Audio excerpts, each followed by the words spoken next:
حضرت اسماء بنت ابی بکر صدیق فرماتی ہیں کہ نبی پاک صلی اللہ تعالی علیہ وسلم نا حرم شریف میں داخل ہوئے ایام مکہ میں، مکے کے دن تھے، حضور حرم مکہ میں داخل ہوئے۔ کافروں نے، ابو جہل نے پہلے سے سازش کی ہوئی تھی۔ جیسے ہی حضور اندر داخل ہوئے تو شور کرنے لگا، کہنے لگا یہ تمہارے بتوں کو برا کہتے ہیں اور تمہیں شرم نہیں آتی، یہ تمہارے معبودوں کو گالی دیتے ہیں، معاذ اللہ یہ برا کہتے ہیں، میں خیال نہیں آتا۔ لوگوں کو اشتعال دینے لگا، لوگ مختلف جگہوں سے اکٹھے ہو کے حضور کے گرد جمع ہو گئے۔ آپ نے کہا ہے کہ بت جھوٹے؟ حضور فرمانے لگے کہا ہے۔ آپ نے کہا ہے کہ یہ کچھ نہیں کر سکتے؟ فرمایا کہا ہے۔ آپ نے کہا ہے یہ کوئی نفع نقصان نہیں دیتے؟ حضور فرمانے لگے کہا ہے۔ رسول کائنات صلی اللہ علیہ وسلم سے جو سوال پوچھا حضور نے بیان کیا۔ چاروں جانب سے وہ نبی کریم پر ٹوٹ پڑے، معاذ اللہ، مارنے لگے۔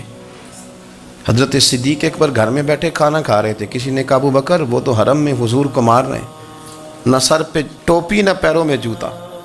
ابو بکر دوڑے، سر پٹ دوڑے، بھاگے۔ حضور زمین پہ لیٹے ہوئے تھے، وہ تکلیف دے رہے تھے۔ حضرت صدیق اکبر نے 2 کو پکڑ کے ادھر پھینکا، 4 کو ادھر پھینکا، 5 کو ادھر پھینکا۔ ایک جملہ بار بار زبان سے کہتے، ظالموں انہیں مارتے ہو جو تمہاری نجات کا سامان لے کے آئے، انہیں تکلیف دیتے ہو جو کہتے ہیں اللہ میرا رب ہے، انہیں مارتے ہو، شرم نہیں آتی؟ اب انہوں نے حضور کو چھوڑ کے تو جناب صدیق اکبر کو مارنا شروع کیا۔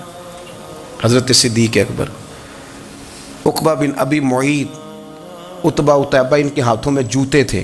آج کل جوتے وہ نہیں ہوتے جو اس زمانے میں تھے، جوتا ہوتا تھا لکڑی کا، کھڑاؤں کہتے تھے، وہ جوتے پکڑ لیے اور جناب صدیق اکبر کے سر پہ مارنے شروع کیے۔ سر پہ جوتے لگ رہے ہیں، لگتے جا رہے ہیں، خون بہتا جا رہا ہے۔ حضرت صدیق اکبر نے بازو کھولے ہوئے، بے ہوش ہو کے گرے۔ حضرت اسماء کہتی ہیں میرے والد کو لوگ گھر لائے تو سر بھی سارا لہو سے بھرا ہوا تھا، چہرہ بھی سارا لہو سے بھرا ہوا تھا۔ عشق تے اگ دوویں ایک برابر، عشق تے اگ دوویں، عشق تے اگ دوویں ایک برابر، پر عشق دا سیک ودھیرا، اگ تے ساڑے ککھ تے کانے، عشق ساڑے تن میرا، اگ دا دارو می تے پانی، کوئی دسے ہاں پلا عشق دا دارو کیڑا، سجنا اتھے کچھ نہیں بچدا جتھے عشق ہوراں دا ڈیرا۔ حضرت صدیق اکبر کو گھر لائے تو لہو لہان ہے سارا وجود، خون بہ رہا۔ جناب اسماء کہتی ہے میں نے سر پہ ہاتھ رکھا، دیکھوں کہاں کہاں میرے والد کو، میں رو رہی ہوں، میں نے سر پہ ہاتھ رکھا تو کہتی ہیں بال بھی میرے ہاتھ میں آ گئے اور سر سے چمڑی بھی اتر کے میرے ہاتھ میں آ گئی، گوشت بھی سر سے اترنے لگا، سارا سر ان کا مار مار کے انہوں نے نازک بنا دیا، نرم کر دیا۔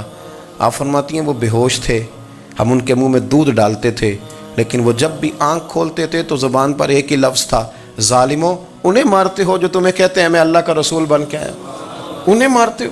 اس ترتیب سے رسول اللہ کی غلامی کی، اس رنگ میں نبی پاک سے پیار کیا، نبی پاک کے حصے کے زخم اپنے سینے اور دل پر برداشت کیے۔ اس لیے تو میرے کریم نے فرمایا تھا لوگوں سن لو، میرے ساتھ جس نے بھی نیکی کی میں نے بدلہ دے دیا ہے، میں نے ابو بکر کو نہیں دیا، میں ابو بکر کا ہاتھ پکڑ کے اللہ کی بارگاہ میں لے جاؤں گا، میں کہوں گا مالک اس نے بڑی نیکیاں کی ہیں تو ہی اسے اجر عطا فرما، میں لے کے جاؤں گا، کہوں گا اے اللہ تو دے اسے اجر، اس نے بڑی نیکی کی، اس نے بڑا پیار کیا، اس نے میرے ساتھ بڑی محبت کی، اس نے بڑی غلامی۔ کچا پکا نظریہ لے کے جب لوگ دنیا میں چلتے ہیں تو اقبال کہتے ہیں، میں کہتا ہوں یہ کچھ بھی نہیں، یہ بغیر عشق کے دین پہ عمل کر رہے ہیں۔ اقبال نے پتہ کیا لفظ کا، اقبال کہتے ہیں یہ ڈھیر ہے، ڈھیر، اور ڈھیر بھی خاک کا، خاک کا جو ڈھیر ہوتا ہے نا، خاک کا وہ کچھ بھی نہیں ہوتا، پھونک مارے توڑ جاتا ہے۔ اقبال کہنے لگے بجھی عشق کی آگ اندھیر ہے، بجھی عشق کی آگ اندھیر ہے، بجھی عشق کی آگ اندھیر ہے، یہ مسلمان نہیں یہ خاک کا ڈھیر ہے۔ اب یہ مسلمان نہیں، اب یہ خاک کا، اپنی ساری زندگی۔ اور دیکھیں نا بڑی دفعہ آپ نے واقعہ سنا ہے، اس پر میں جانا نہیں چاہتا، صرف ایک بات مطلب کی کرنا چاہتا ہوں۔ حضرت عمر کہتے ہیں میں لے آیا تھا نا آدھا مال، اور دور تھا قحط کا، غریبی کا، ابو بکر لے آئے سارا ہی مال۔ تو کہتے ہیں حضور کے پوچھنے کا نا انداز ہی بالکل نرالا تھا، حضور کے پوچھنے کا انداز ہی انوکھا۔ مجھ سے حضور نے فرمایا کیا لائے ہو؟ میں نے کہا حضور آدھا مال لے آیا ہوں۔ تو ابو بکر صدیق سے یہ نہیں پوچھا کیا لائے ہو، مجھ سے پوچھا کیا لائے ہو، اور ابو بکر صدیق سے فرمانے لگے گھر کیا چھوڑ کے آئے ہو۔ کہتے ہیں وہ جو پوچھنے کا انداز تھا نا، سوالوں میں جو فرق تھا وہ فرق ہی بڑا انوکھا تھا۔ میں نے کہا عمر تو یہاں تک پہنچ سکتا ہے؟ یہ تو بڑا لمبا چوڑا کھاتا ہے، تم کیسے پہنچے گا؟ حضور کے پوچھنے کا انداز، مجھ سے پوچھا کیا لائے ہو؟ اور ابو بکر صدیق سے فرمانے لگے گھر کیا؟ کہتے ہیں وہ بھی بڑے سے آنے تھے، انہوں نے یہ نہیں کہا حضور سارے لے آئے، یہ نہیں کہا کہ حضور گھر خالی چھوڑا۔ کہنے لگے حضور میں کوئی لاوارث تو نہیں نا، میں کوئی کنگال تو نہیں نا، رسول اللہ کا ماننے والا ہوں، کیا گھر چھوڑا کے آئے ہو؟ تو کہنے لگے حضور گھر اللہ چھوڑ آیا ہوں اور اللہ کا رسول چھوڑ کے آیا حضور، بھرا ہوا ہے میرا گھر، بھرے ہوئے ہیں میرے خزانے، میں کوئی کنگال ہوں؟ میں کوئی ایسا ہوں؟ میں محبوب کریم کا غلام، بھرا ہوا گھر چھوڑ کے آیا ہوں، خدا بھی میرے گھر میں اور رسول خدا بھی۔ کہنے لگے سونیا جس پر آپ کی نظر کرم ہو، جس کو یہ خزانہ ملے کہ ساری کائنات جس رسول کے لیے بنی اور جس کے لیے انبیاء دعائیں مانگیں کہ اے اللہ ہمیں ان کی امت میں بنا دے، فرمایا ساری دنیا جن کے لیے بنی، غار ثور میں اس محبوب کو 3 دن تو میں نے گود میں سلایا ہے، جن کے لیے سارا کچھ بنا وہ سارا خزانہ تو میری گود میں ہے، تو حضور میں کوئی کنگال تو نہیں نا، وہ سارا کچھ تو میرے پاس۔ حضرت رومی نے لکھا ہے کیسے آبا جب عشق میں جاتے تھے تو وجد بھی کرتے تھے، وجد بھی، لیکن یہ بھی اس کو ہوتا ہے نا جس کا کوئی ہو، جن بندوں کو پتہ نہیں نا اس رستے کا یہ کیا ہے، تو مقدر سکندر کا دیکھو پیاس سے چلے جا رہے ہیں کنارے کنارے، پتہ کو نہیں ہوتا، دور کھڑے ہو کے تنقید کر رہے ہوتے، پتہ نہیں نا بیچاروں کو، وہ مزہ چکھا نہیں، نہ اس داستان سے گزرے ہیں، نہ کبھی وہ رنگ ان پہ آیا ہے، نہ وہ شام کبھی آئی ہے جب وہ کسی کے لیے رو کے رات گزار دے، نہ انہیں خبر ہوتی ہے، وہ دور کھڑے ہو کے کہانیاں سنا رہے ہوتے ہیں۔ تو مجھے کبھی لوگ کہنا فلانا بندہ اعتراض کر رہا تھا، تو میں کیوں تھا باندھا ہے؟ اس لیے کہ اسے پتہ ہی نہیں پانی کتنا گہرا ہے، وہ کبھی اترا ہی نہیں، تو وہ جو کر رہا ہے اسی جگہ پہ، وہ بیچارے کو پتہ نہیں نا، وہ صحیح چل رہا ہے۔ حضرت ابو بکر صدیق 3 دن نبی پاک کو 3 دن غار ثور میں اکیلے تھے، دوسرا کوئی شریک نہیں تھا، یہ کسی اور کے حصے میں نہیں آیا، یہ کسی اور کے حصے میں، کسی کے حصے میں نہیں آیا، اور 3 دن وہاں اکیلے رہے، اور پھر 12 سال قبر انور میں۔ حضرت عمر تو 12 سال کے بعد آئے نا، 12 سال روضہ انور میں بھی نبی پاک کے ساتھ اکیلے رہے۔ یہ اعزاز ہے، اس اعزاز کو کبھی سمجھیں۔